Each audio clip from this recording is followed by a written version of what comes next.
Hello and welcome to my channel. I'm glad you stopped by to check out this video. Want to share something with you that I absolutely love, and it's this Bible. I've really grown to love it. I have a ton of Bibles. You can consider me as a Bible collector, but I don't want to become a Bible reviewer here on YouTube, but I do want to share the things that I absolutely love and adore. And one of the things I love and I want to share with people, and that's why I have a podcast and I even have videos on here of sharing with people how to study the Bible and how to read the Bible. My goal is to help others to want to read the Bible more, to want to be in the word, to learn and to understand it. But sometimes we find ourselves in a difficult position to where we're reading it but we just don't get it. And there's a lot of people out there that are like that. I was like that until I learned how to study the Bible. So I came across this particular Bible. There's another Bible reviewer. If you really want all the full details and the intricates and the actual sizing of this entire Bible, there's a videos done by the Bible Buying Guide here on YouTube. Look him up, check it out. He's a Bible reviewer and he does a fantastic job on all his Bible reviews. And I think that's where I first saw the Abide Bible. Now this particular Bible is a hard shell. And they do have it in leather, but I bought this Bible because I'm also into Bible journaling. I love to Bible journal. I love to be creative. And I bought this Bible specifically so I could Bible journal. And then when I saw and the reason why I bought this Bible is because of what's actually inside it. So let me show you just a few things. When you open up, you have this information about the Abide Bible, which is great.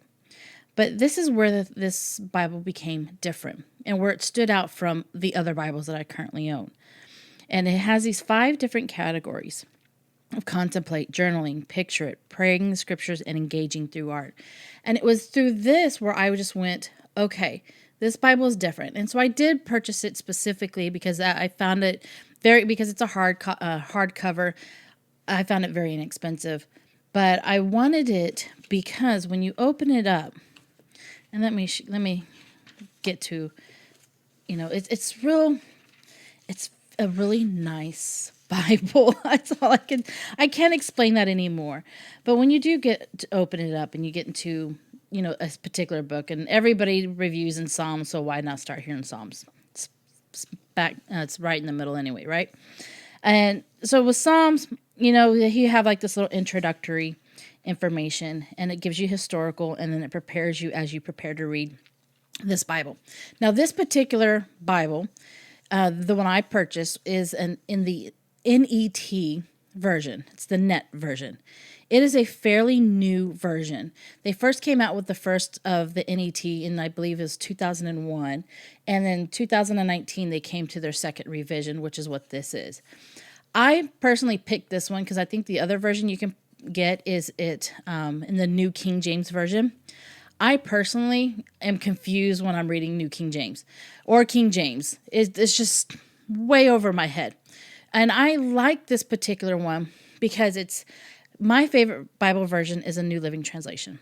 So I normally either go from the English Standard Version when I'm actually studying and I'm doing inductive Bible studies, or just to read the Bible, I'll read in New Living Translation.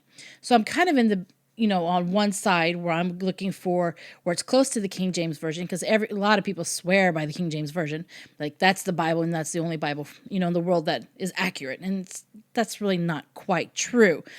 But because people like that version, I don't get it sometimes, so I will read ESV. And ESV, between the ESV and the NLT, you have the NIV, which is a very popular version that people like a lot. Excuse me. And then you have the NET. This NET falls right next to NIV. So it's kind of give you an idea of where it falls on the spectrum of the Bible translations, because ESV or King James are more a word for word translation, whereas the New Living Translation or the CEB, those are more towards paraphrasing, and NIV is more of a thought for thought. and so it kind of falls in between the two. So there's a balance, in other words. So it's not my favorite version, which is okay, and that's okay. But I liked this because, let me go a little bit further more. Let me start with the paper. This paper is very nice. It feels, as I would call it, fancy.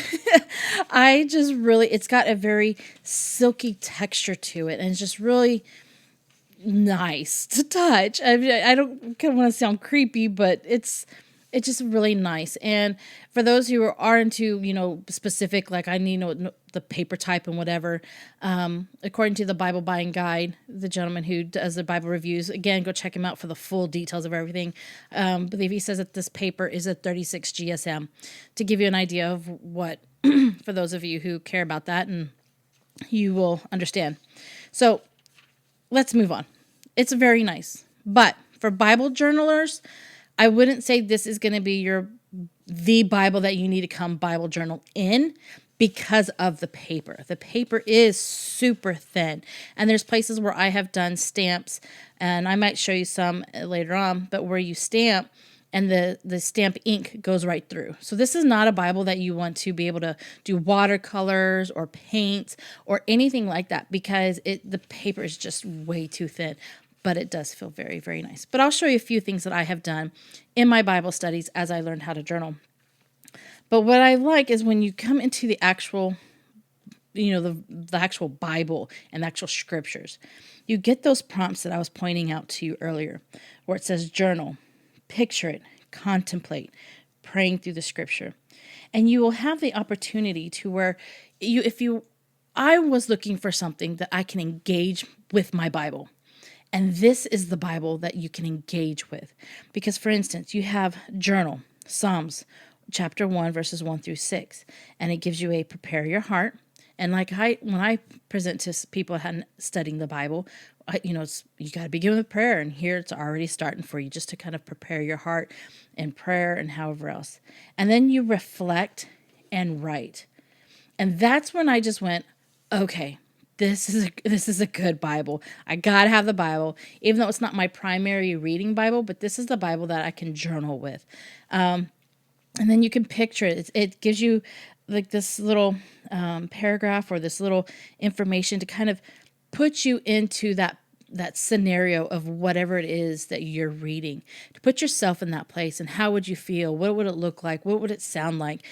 That's just really a different perspective of putting yourself in that scripture, putting yourself in the place of the character that you're reading about. And then contemplating, that's just like really meditating on the scriptures, because that's what we're supposed to do, right? We're supposed to meditate on God's word. And then, of course, praying the scriptures out. So this is one of the reasons why I really like this Bible. And then on top of that, you have, I went straight to one of my Bible journaling pages in unintentional. You have this beautiful artwork that is just throughout the entire Bible. And it has ways to engage the art with the scripture and the area that you're reading, and just bringing art into the Bible, because God's created us all to be creative. And so here's one way where we can be creative even with the art. But as I mentioned before, of course, I like to Bible journal. So I have, found a different way of being able to Bible journal. As you can see, I've got like my little a little marker here, but I had to put some washi tape down because it was going to rip my pages. And because I wanted to notate, like this is a place I wanted to make sure I come back to later. But how I made this Bible work for Bible journaling and note taking is because the margins, like here, you can see you got a really good, nice size wide margin. But I wouldn't classify this Bible as a wide margin because of all the information that pops up on the different, depending on the chapter in the book that you're in. So you don't always have a wide margin. So you got to find different ways in order to, journal in this Bible. And so, but I like to do like stickers, as you can see here. This was a sticker that I had done. I also use a specific devotional from another company, I think it's called By the Will for God, where I use devotionals, and they provided the stickers. So that's where that's coming from. But for instance, let me go into a place where I had to add in a tippin.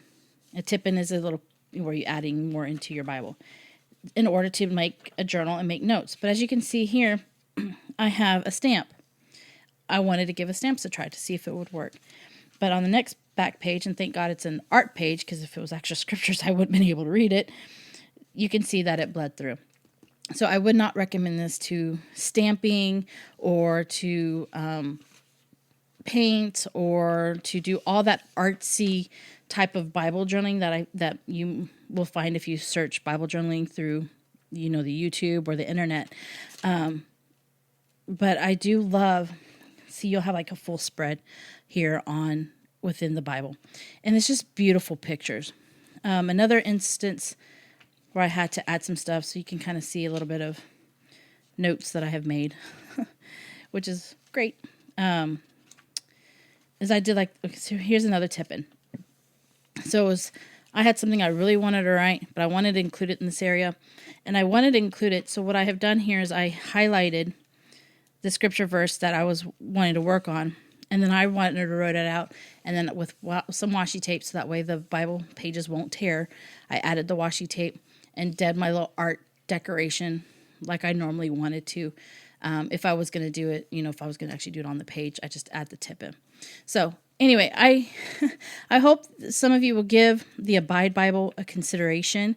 I think it is really a great Bible to help you, if those that want to journal, but you just don't know where to start or where to go. You can easily, if you don't want to do something like this, get a notebook or get some kind of journal, a journal book, and you can do all these journals and these prompts within that notebook or that journal. It's really simple and easy to do, and you can make it work. It's, again, I add, you can see I have stickers, I have tape, I have all kinds of stuff in here in order to make this work, because I do like the journaling. And not only, when I'm not using someone else's written devotionals, then I will come in and do my own with these. And I can use this Bible as my Bible journaling Bible, because it already has it all there for you. It has the prompts. It has this. You don't have to go necessarily buy additional devotional books if you don't want to. Now, if you want to, shoot, go buy all the ones you want. But you don't have to, because this Bible has already provided. There's, and based upon the price point will be dependent on if you got a hard copy or a leather copy. And mine was just a hard copy because I know it's not my primary Bible. It's not the Bible I'm going to be, running to church with. This is the Bible that's going to stay home. Unless I'm traveling on vacation and I'm taking all my Bible journaling stuff with me, that's totally different. But I hope you give it a try. Give it a look. Consider it.